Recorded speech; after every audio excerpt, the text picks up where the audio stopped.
ولن يؤخر الله نفسا إذا جاء أجلها والله خبير بما تعملون. صدق الله العظيم. بلغنا رسوله النبي الأمين الكريم، ونحن على ذلك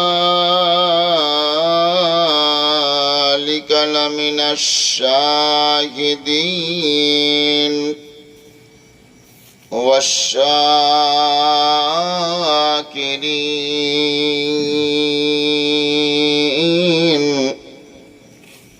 والحمد لله رب العالمين. بعده في شان حبيبه الكريم،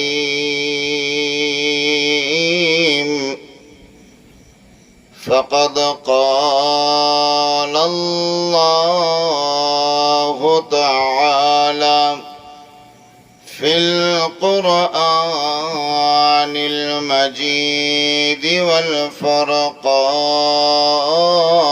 الحميد: إن الله وملائكته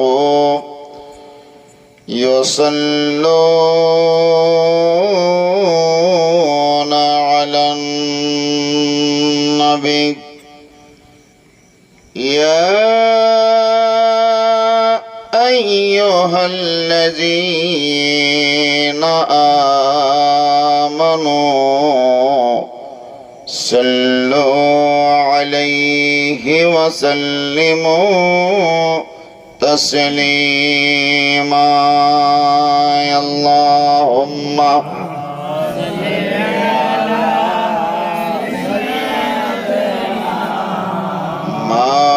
مولانا محمد وعلى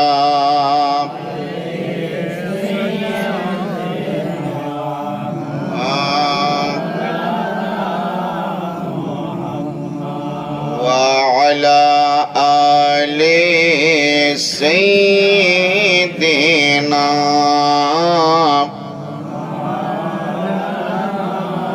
محمد صلى الله تعالى عليه وسلم।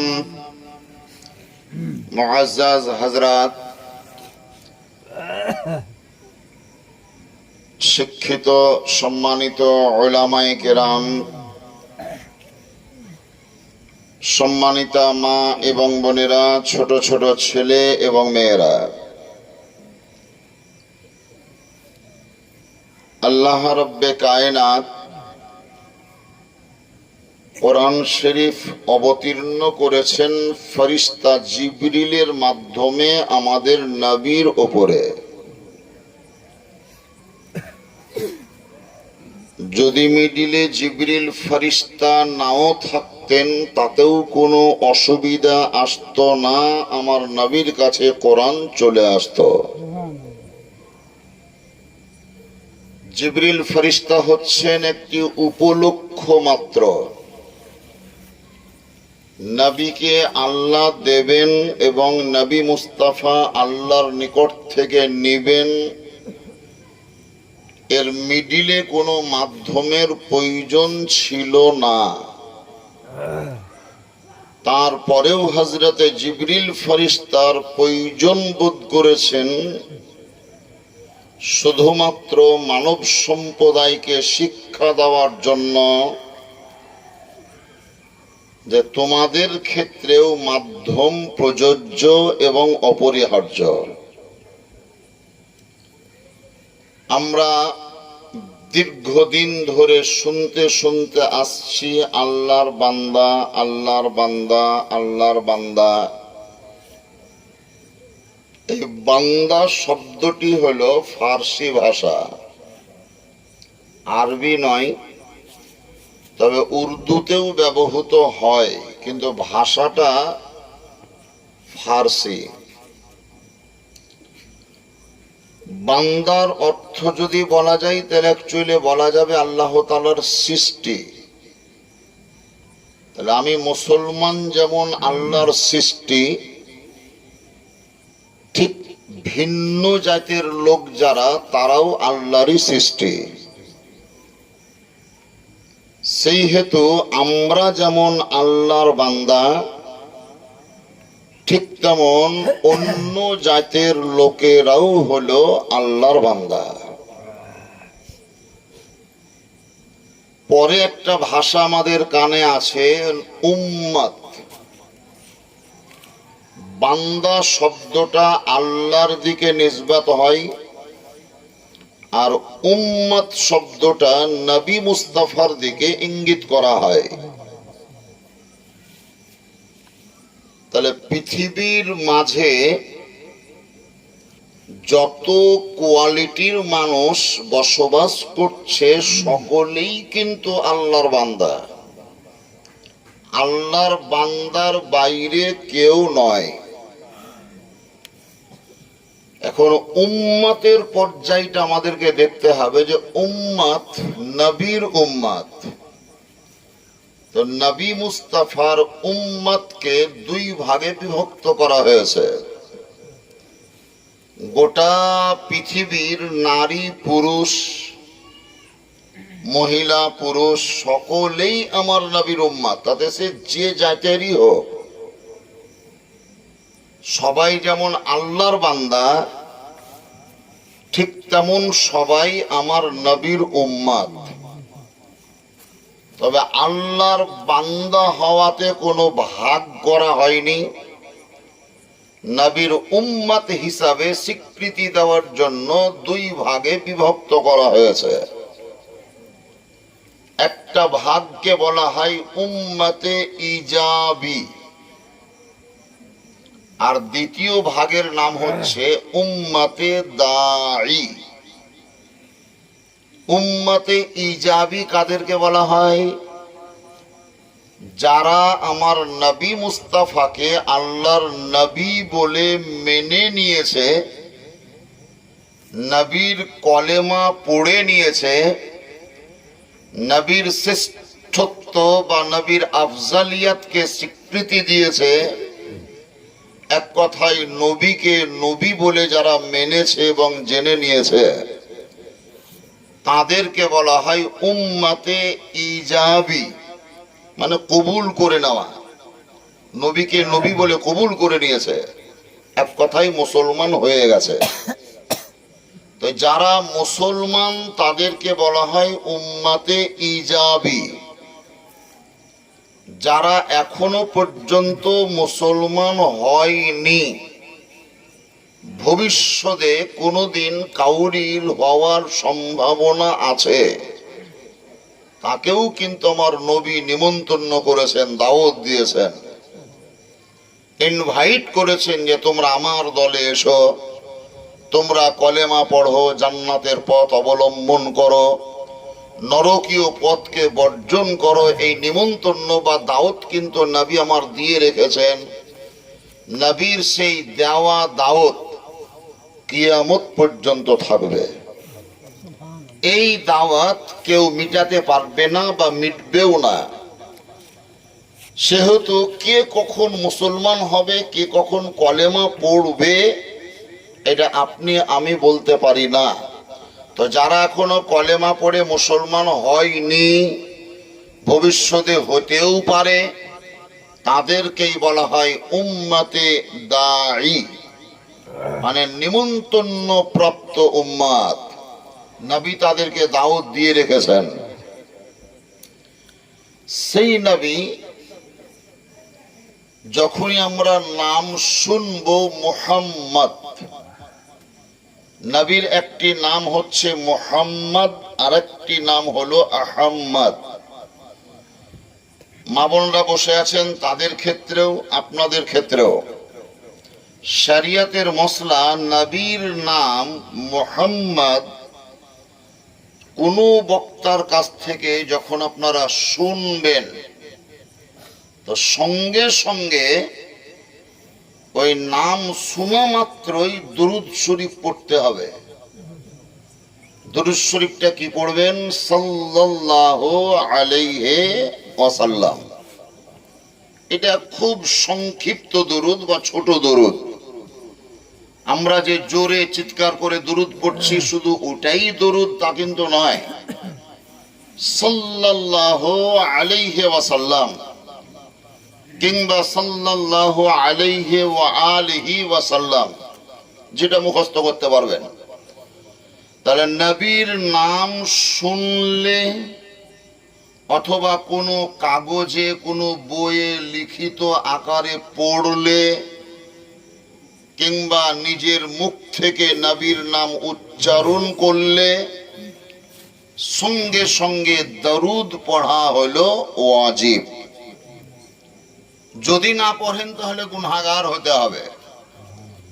নবীর নাম শুনে, পড়ে, বলে, কলমে লিখে যদি নবীর প্রতি দরুদ না পড়েন তাহলে গুনাহগার হতে হবে। এই কারণেই বিখ্যাত ইমাম, যিনি ইমামে আহলে সুন্নাত, যাকে আমরা আলা হযরত বলে চিনি এবং জানি, যে আলা হযরত 3 বছর বয়সে একদম থ্রুলি সুন্দরভাবে কোনো এক আরবিয়ান ব্যক্তির সঙ্গে আরবি ভাষায় কথা বলেছিলেন। মাত্র 3 বছর বয়স প্রাপ্ত ছেলে আরবিয়ান ব্যক্তির সঙ্গে আরবি ভাষায় কথা তিনি বলেছিলেন। এবং সেই আলা হযরত মাত্র 9 থেকে 9.5 ঘন্টা টাইমে, মাত্র 9 থেকে 9.5 ঘন্টা টাইমের মধ্যে গোটা 30 পারা কোরআনকে মুখস্থ করে নিয়েছিলেন। ওই আলা হযরতের মেধা শক্তি, ব্রেন, বুদ্ধি সত্তা, কোন একটি বই যদি উনি পড়তেন কাউরির লেখা, তো শুধুমাত্র একবার ওই পাতার উপরে নজর বুলিয়ে শেষ করে দিতেন, বইটাকে বন্ধ করে যার বই তাকে দিয়ে দিতেন। আলা হযরত ওই বইটা পড়তেন আর পাতা উল্টে উল্টে দেখত, তো যতটা অক্ষর, যতটা শব্দ ওই বইয়ের মধ্যে থাকতো সব তার মুখস্থ হয়ে যেত। এই আলা হযরতই আমাদের গোটা বিশ্বের মুসলিম সমাজের ঈমানকে সুরক্ষিত রাখার জন্য যে সমস্ত ম্যাটারের প্রয়োজন, যে সমস্ত দলিলের দরকার, যে সমস্ত মাসাইলের প্রয়োজন, সেই সমস্ত মাসাইলগুলা উনি দিয়ে গিয়েছেন।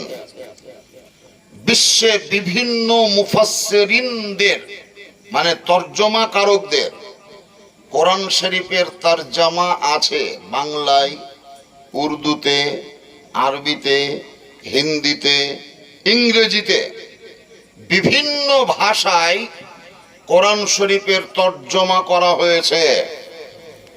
আলা হযরত কোরআন শরীফের তরজমা উর্দু ভাষায় করেছেন। গোটা বিশ্বের তরজমা কারকদের তরজমা করা কোরআন আর আলা হযরতের তরজমা করা কোরআনকে যদি এক জায়গায় রাখা হয়, তাহলে গোটা বিশ্বের সমস্ত বিজ্ঞ, জ্ঞানী, গুণী, বিশিষ্ট ব্যক্তিদের এটাই মত বা এটাই তারা ফাইসালা দেবে যে অন্যান্য তরজমার কোরআন পড়লে হয়তো ঈমান বরবাদ হতে পারে, ঈমান নষ্ট হতে পারে, ঈমান কমজোর হতে পারে। একটাই তরজমার কোরআন যেটা আলা হযরতের, সেটা পড়লে কমজোর ইমানদারদের ইমান মজবুত হয়ে যাবে। সেই তর্জমা নাম হলো কনজুল ইমান খাজাইনুল ইরফান। বাংলা ভাষাতেও চলে এসছে। যদি কাউরির কোরআনের তর্জমা পড়ার ইচ্ছা থাকে তাহলে সেই তর্জমাই পড়তে হবে, যেখানে ঈমান নষ্ট হওয়ার কোনো সম্ভাবনা থাকবে না। হয়তো আপনারা ভাববেন যে ঈমান নষ্ট হওয়ার এমন কি কোরআনের তর্জমা করবে অথচ ঈমান নষ্ট হয়ে যাবে, এটা কি করে হতে পারে?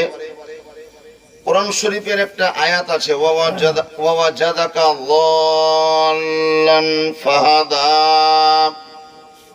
ওয়াওয়াজাদাকা যাল্লান ফাহাদা।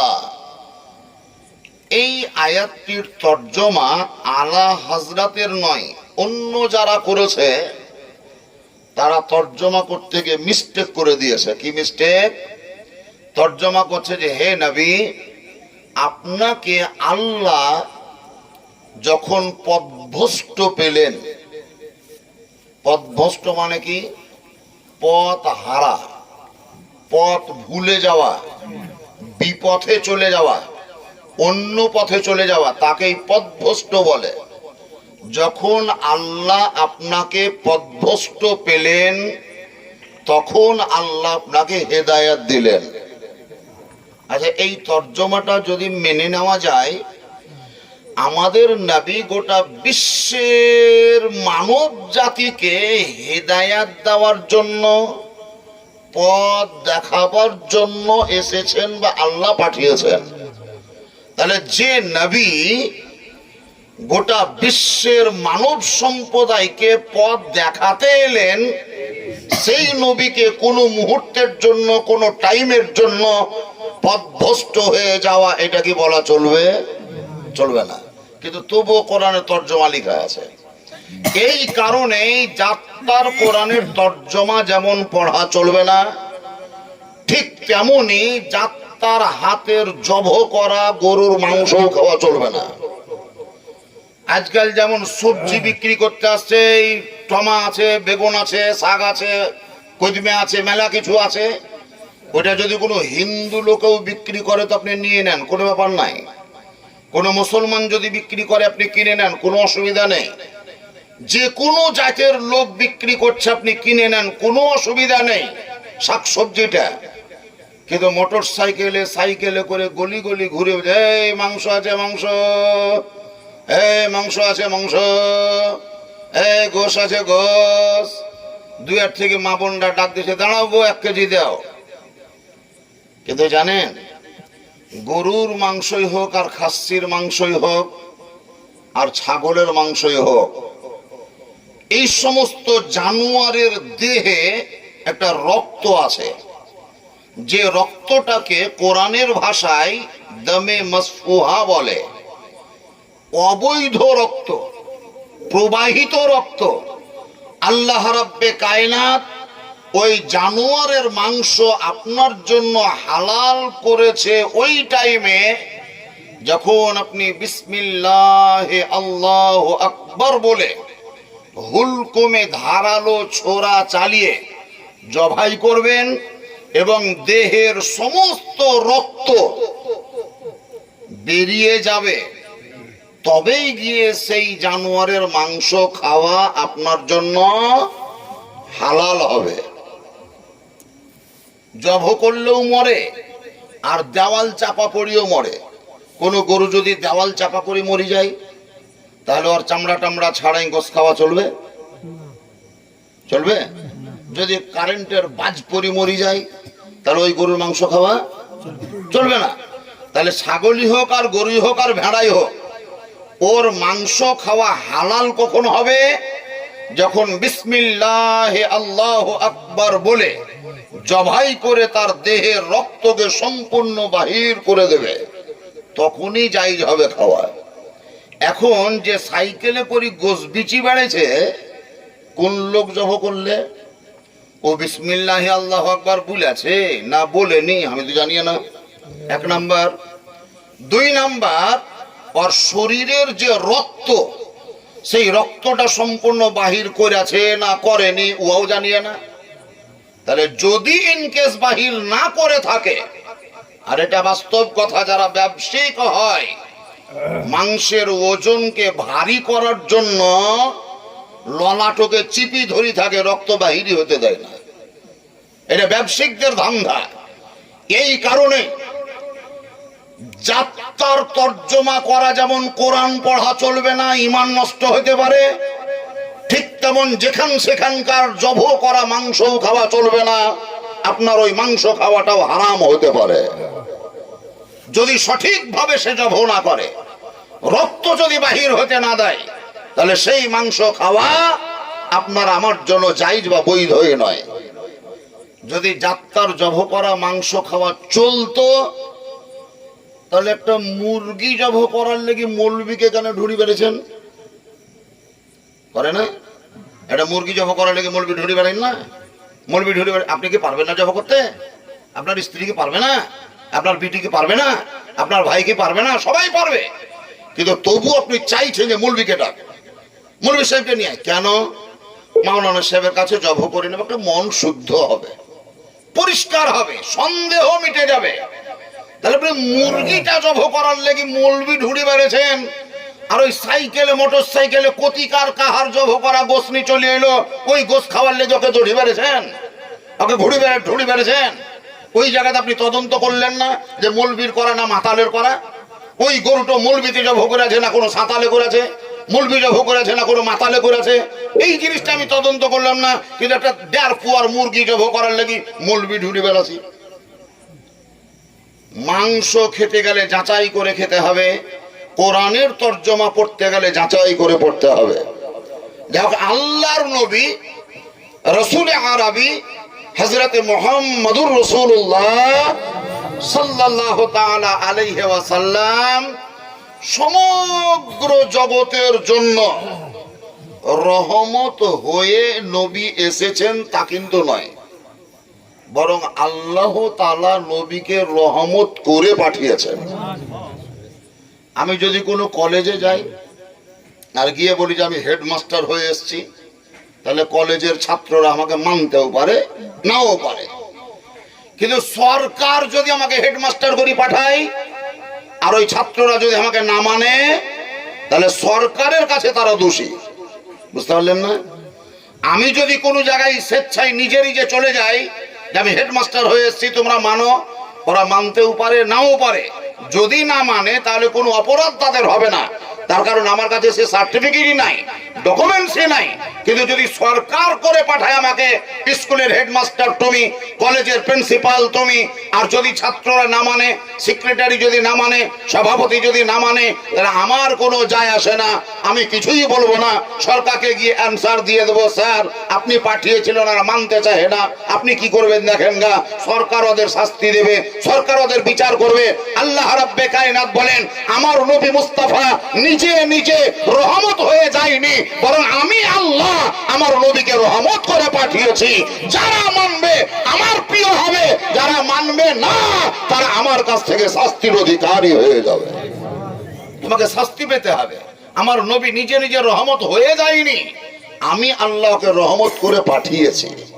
আমি যাচাই করব যে তোমাদের মধ্যে কে মানছো কে মানো না, নবীকে কে প্রাধান্য দিচ্ছ কে দাও না।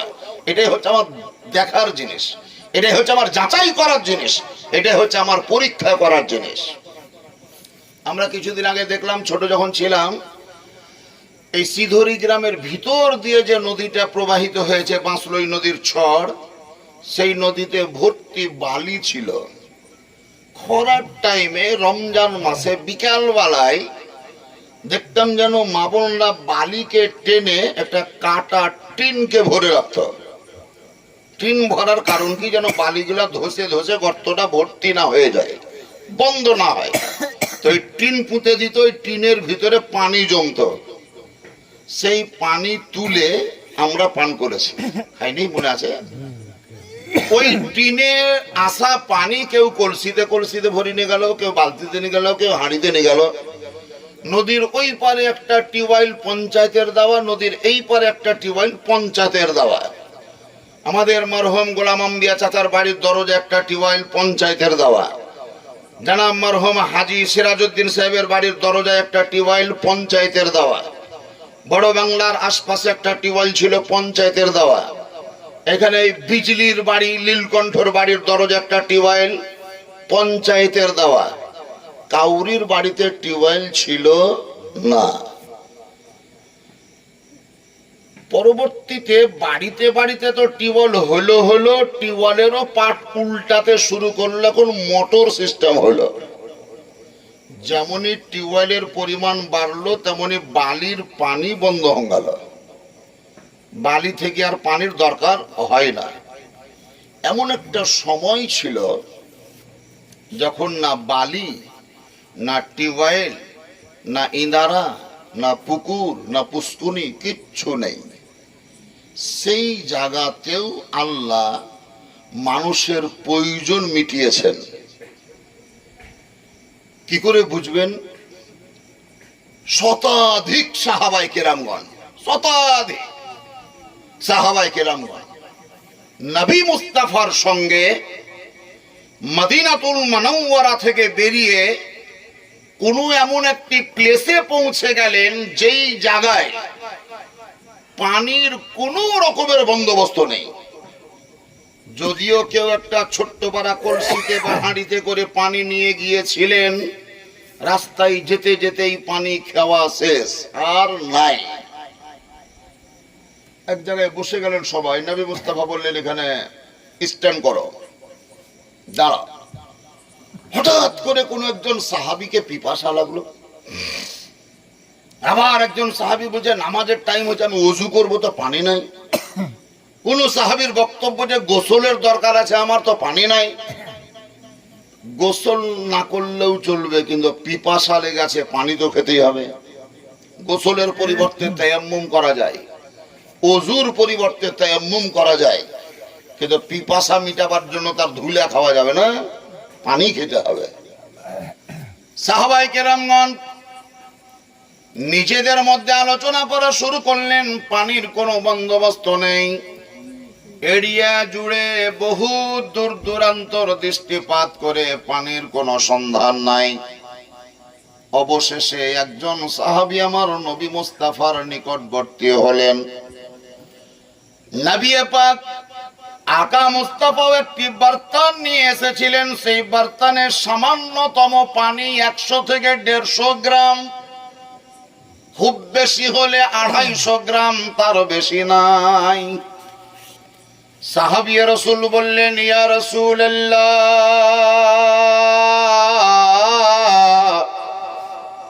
আপনার বর্তনে যে পানি যারা দেখতে পাচ্ছি, এই পানি যারাই আপনার আমাদের সকলের পুঁজি, আর বাকি কোন সাহাবীর পাত্রতে পানি নাই।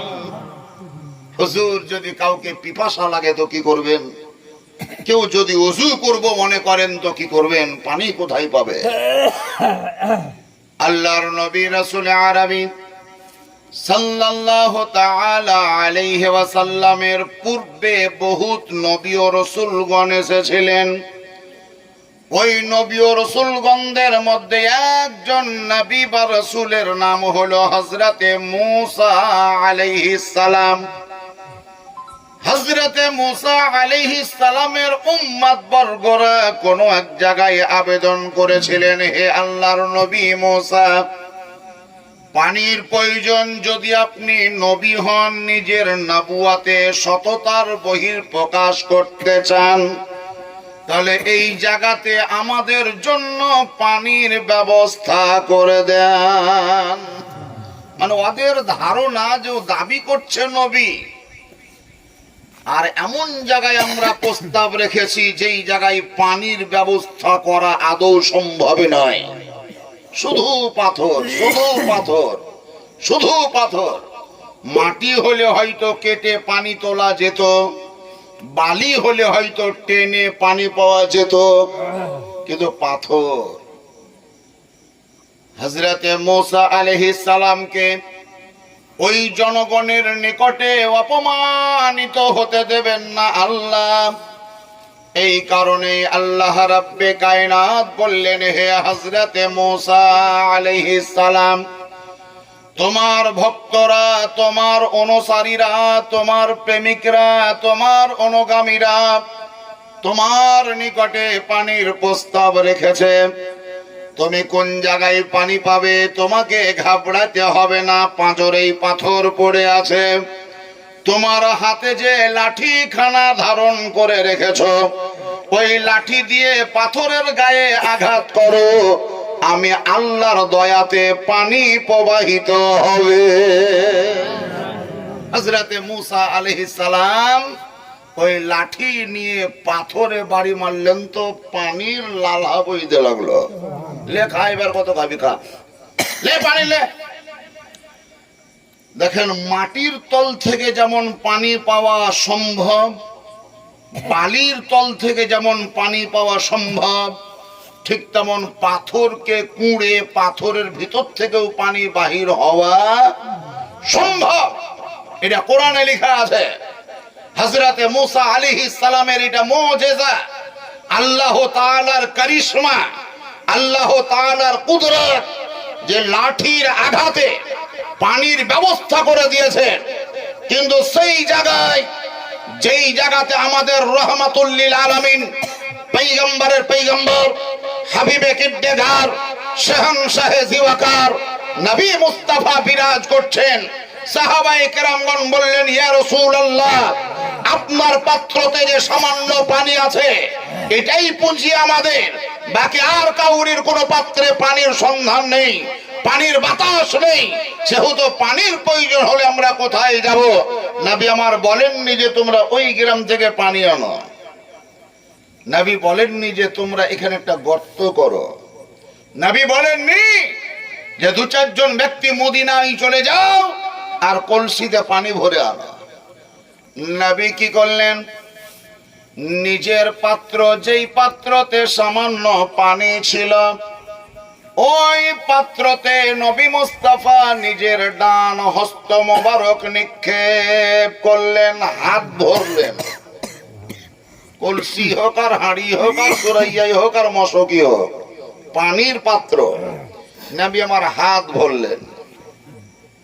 হাতে আঙুল কটা? 5টা।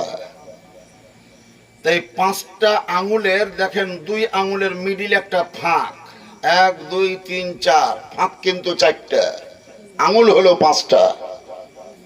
নবী পাক ওই পানির পাত্রতে হাত ভরে হাতকে বার করেছিলেন। সাহাবায়ে কেরামগণরা বর্ণনা করছেন, আমরা সচক্ষে দেখলাম পাইপ থেকে যেমন পানি পড়ে, টিউবওয়েলের মুখ দিয়ে টিউবওয়েলের হাতল টিপলে যেমন পানি পড়ে, নবী মুস্তাফার আঙুলের মাথা দিয়ে, নবী মুস্তাফার আঙুল মুবারকের এই ছিদ্র দিয়ে পানির ফোয়ারা গড়তে লাগলো। যতজন সাহাবী ছিলাম সবার পিপাসাও মিটলো, ওই পানিতে ওযুও করা হলো। হযরতে মূসা আলাইহিস সালাম পাথরের গায়ে বাড়ি মেরে পানির ব্যবস্থা করেছেন।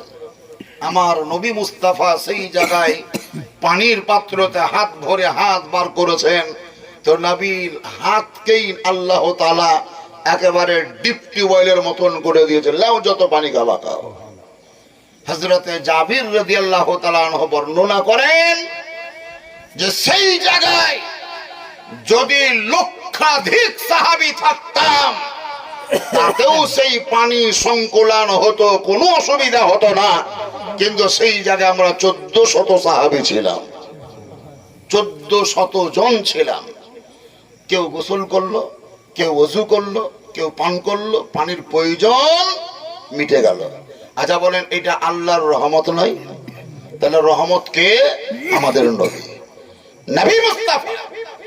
এই নবী করিম আকা মুস্তাফা সাল্লাল্লাহু তাআলা আলাইহি ওয়াসাল্লাম মদিনাতুল মুনাওয়ারায় মক্কা ছেড়ে গিয়েছেন, মক্কা ছেড়ে মদিনায় গিয়েছেন। সাহাবায়ে কেরামদের আবেদন, ইয়া রাসূলুল্লাহ, আপনি তো মক্কায় ছিলেন, আমরাও মক্কায় ছিলাম, মদিনার লোক যারা তারা বলছে, ইয়া রাসূলুল্লাহ, আমরা তো মক্কায় ছিলাম না, আমরা তো আগে থেকেই মদিনাতে আছি, যে মক্কার কাবা শরীফের বারান্দায় আপনার নামাজ পড়ার কারণে আপনার গলায় গামছা লাগিয়েছে, পিঠের উপরে উটের ভুঁড়ি চাপিয়েছে, আপনার সাজদার জায়গাতে কাঁটা রেখেছে, সেই মক্কার কাবা শরীফের তাওয়াফ করার জন্য একটু চলুন না আমাদেরকে সঙ্গে করে নিয়ে উমরা হজে। উমরা হজ কাকে বলে? নির্দিষ্ট মাসে যে হজ হয়, সেই নির্দিষ্ট টাইমের নির্দিষ্ট মাসের হজ ছাড়া যে কোনো টাইমে আপনি মক্কায় গিয়ে কাবা শরীফের তাওয়াফ করবেন, সেই করবেন, সাফা মারওয়ার তাওয়াফ করবেন, ইহরাম বাঁধবেন, নিয়ম কানুন মেনে চলবেন, সেটাকে উমরা বলা হয়। নেকি যেমন ওতে আছে ঠিক তেমন নেকি এতেও আছে। তবে উমরা করা ব্যক্তি যারা, এদেরকে হাজি বলা চলবে না চলবে না, এই নিয়ে মত পার্থক্য বিভিন্ন ওলামায়ে কেরামদের মাঝে। তবে কোন উমরাকারী ব্যক্তি নিজে নিজে কাউরির সামনে নিজেকে হাজি বলতে পাবে না। তবে কোনো পাবলিক বা কোনো লোক সাইড থেকে কোনো লোক যদি সেই ব্যক্তিকে হাজি বলে দেয়, তাতে গুনাহ হবে না, বরং বলা জায়েজ আছে। কিন্তু নিজে নিজে মেলা লোক দেখবেন, ওকে নাম জিজ্ঞাসা করছে, হাগো তোমার নাম কি? তো হাজি মোহাম্মদ মুকাররম হোসেন, মানে নাম ওর মুকাররম, কিন্তু হাজি লাগাইলেও এই হাজি তো তোর নামের মধ্যে পড়ে না। আর আধার কার্ডে কি হাজি লেখা আছে? হাজি নাই। আবার আমাদের মাওলানা সাহেবদের মধ্যেও কাউকে জিজ্ঞাসা করছি, হুজুর আপনার নাম কি? তো মুফতি মোহাম্মদ সাব্বির হোসেন। মুফতি তো কি ওর নাম? ওর নাম তো মুফতি নয়, ওর নাম হচ্ছে সাব্বির হোসেন। তো নামটাই বলা উচিত ছিল। এই যে হজ করে আসার পরে নামের পূর্বে হাজি নিজে নিজে লাগা, এটা এক ধরনের রিয়াকারী। এটা এক ধরনের রিয়াকারী, মানে অন্তরে বা ভিতরে এক প্রকারের অহংকার আছে যে আমি হজ করে এসেছি, এটা যেন লোক জানতে পারে। আমি মাওলানা, আমি মুফতি, আমি হাফিজ, আমি কারি। নাম বলার আগে এই মুফতি লাগিয়ে বলা, এটা এক ধরনের রিয়াকারী। এই কারণে কোন লোকের পাল্লাই পড়েছিল, গল্প লেখা আছে কিতাবের মধ্যে। এক ভদ্রলোক নামাজ পড়ে বাহির হচ্ছে, আর এক লোক নামাজ পড়তে ঢুকছে। তো যে নামাজ পড়ে বাহির হচ্ছে, ও জিজ্ঞাসা করছে যে দাদা আপনার নাম কি? তো ওই নাম হাজি মোহাম্মদ মুকাররম হোসেন। এবার ওকে জিজ্ঞাসা করছে যে আপনার নাম কি? তো আমার নাম নামাজি মোহাম্মদ মুবাশশর হোসেন। হাজির রাগ খুব। হাজি টাইটেল শুনেছি, মাস্টার শুনেছি, ডাক্তার শুনেছি, কিন্তু নামাজি তো শুনিনি। তো ও মেজাজ নিয়ে বলছে যে তুমি 1.5 লাখ 2 লাখ টাকা খরচ করি মক্কা মদিনা থেকে ঘুরে এসে যদি নামের আগে হাজি লাগাইতে পারো, তা আমি 55 বছর থেকে নামাজ পড়ছি, আমি কেন নামের আগে নামাজি লাগাইতে পাবো না? মানে এই ধরনের হয়ে গেছে পৃথিবীর মানুষ আজকাল। যে যত পারো টাইটেল বাড়াও, যে যত পারো নাম কামাও। কেউ তো হাজি বলে বেড়াও, কেউ তো মুফতি বলে বেড়াও, কেউ তো মুহাক্কিক বলে বেড়াও, কেউ তো মুফাসসির বলে বেড়াও। কিন্তু আল্লাহর দরবারে প্রাধান্য হাজিও পাবে না, মুফতিও পাবে না, হাফিজও পাবে না। আল্লাহর দরবারে প্রাধান্য তারাই পাবে যারা আশিকে রসুল হবে, নবীর প্রেমিক হবে, নবীর মাহবুব হবে, নবীর দিওয়ানা হবে। তাতেও হাজি হলেও হতে পারে, মুফতি হলেও হতে পারে। নবীর আশিক যারা হবে, নবীর দিওয়ানা যারা হবে, তাহাদেরকেই আল্লাহ রাব্বুল আলামিন প্রাধান্য দেবেন। অতএব আমাদের আপনাদের সকলের উচিত নবী পাক সাল্লাল্লাহু আলাইহি সাল্লামের দিওয়ানা হয়ে জীবিকা নির্বাহ করা।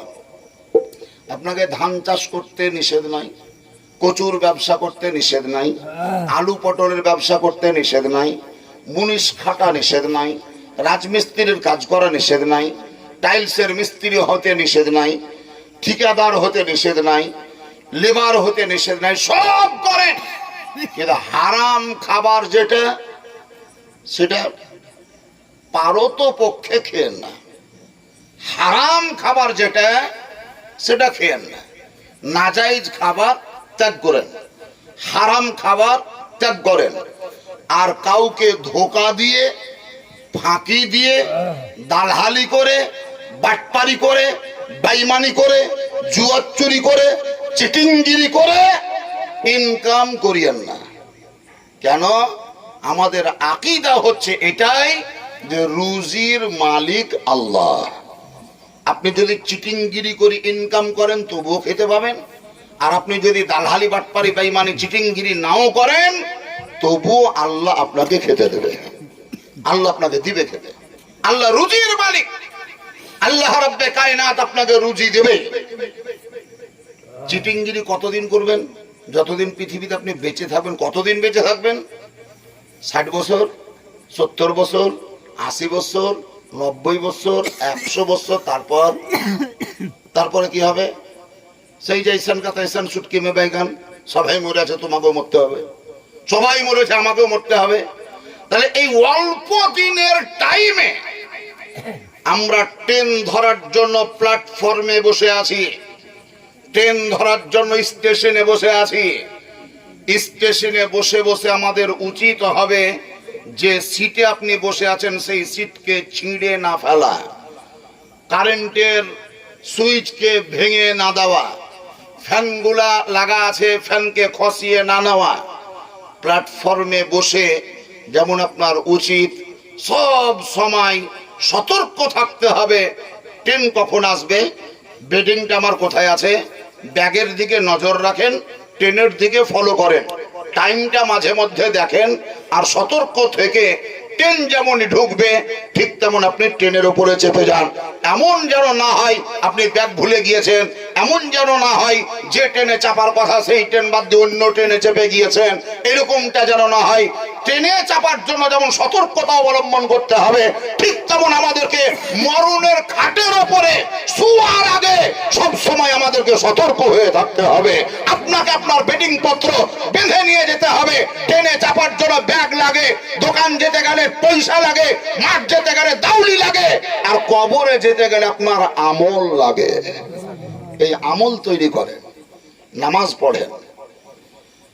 বাপ মরলো তো হাইরে কান্দন, বিটির কান্দনে ঠেলা যায় না। কোন দেশ থেকে বহিন ধরতে ধরতে এসে কান্দতে লাগছে, আমার ভাই চলে গেল, আমার ভাই চলে গেল। এই কান্দনে তোমার ভাইয়ের কোনো লাভ নাই, এই কান্দনে কাউরির বাপের কোনো লাভ নাই, বরং তার ক্ষতি আছে।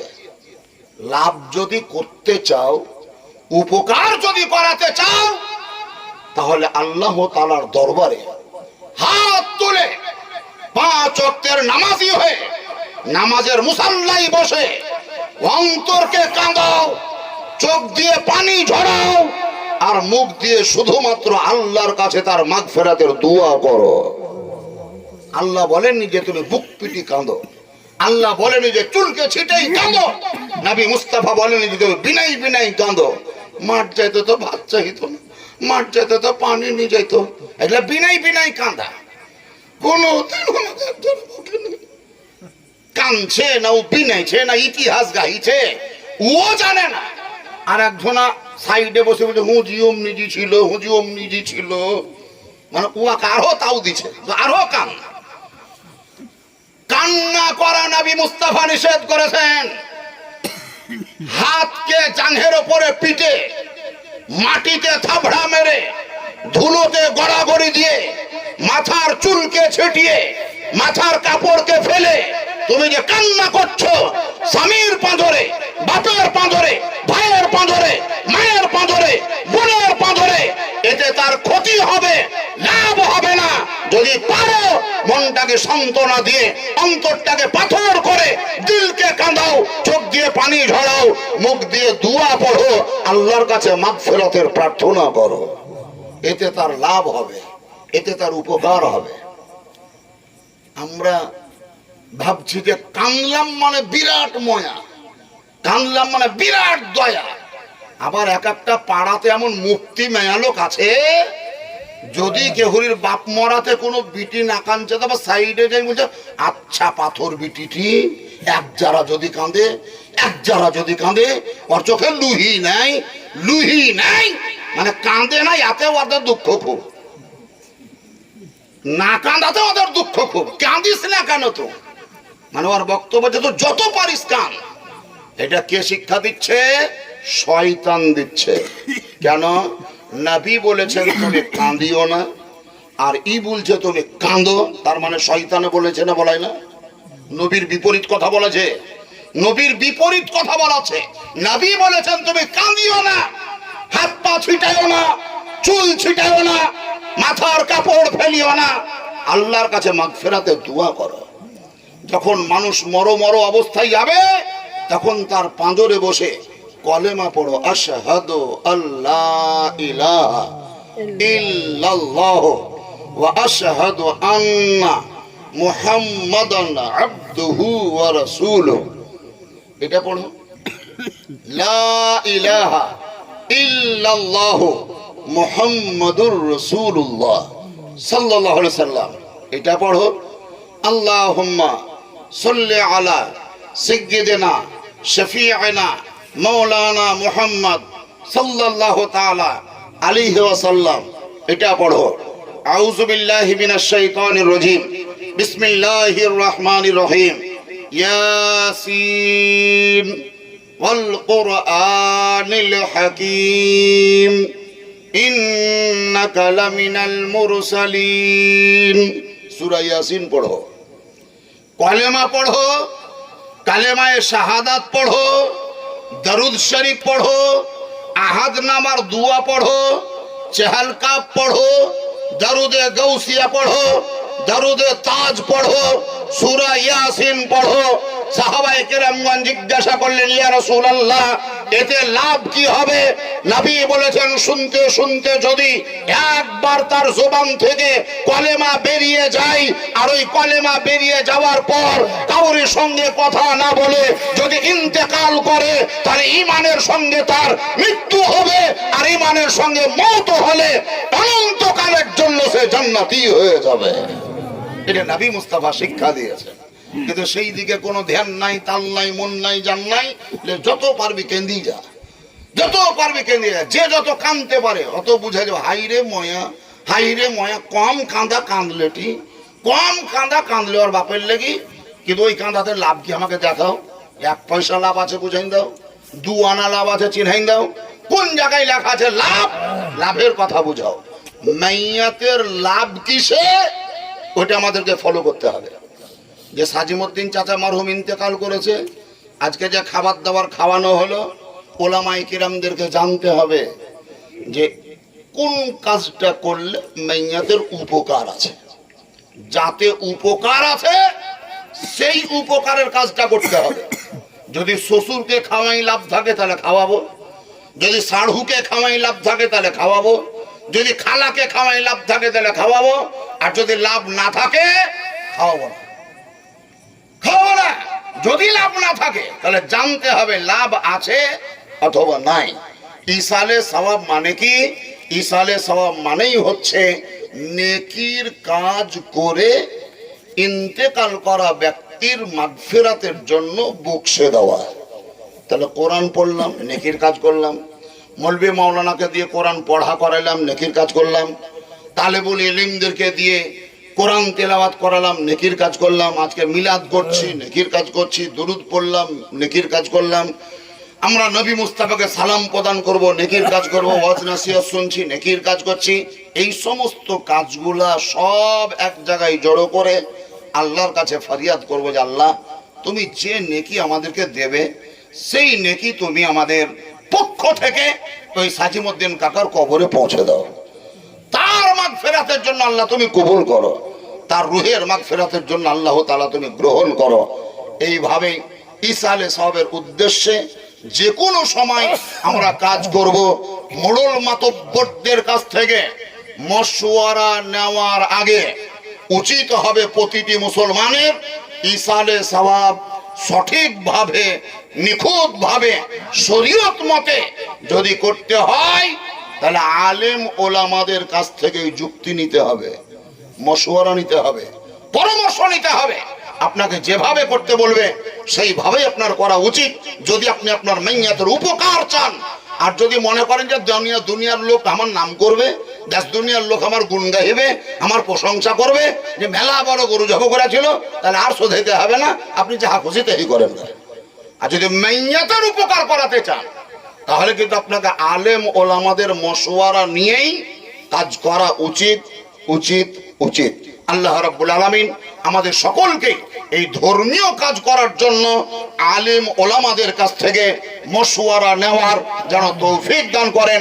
জোরে বলুন আল্লাহুম্মা আমিন সুম্মা আমিন ওয়া আখিরু দাওয়ানা আনিল হামদুলিল্লাহি রাব্বিল আলামিন। উঠকার মুমিন তাজি মুহাম্মদ।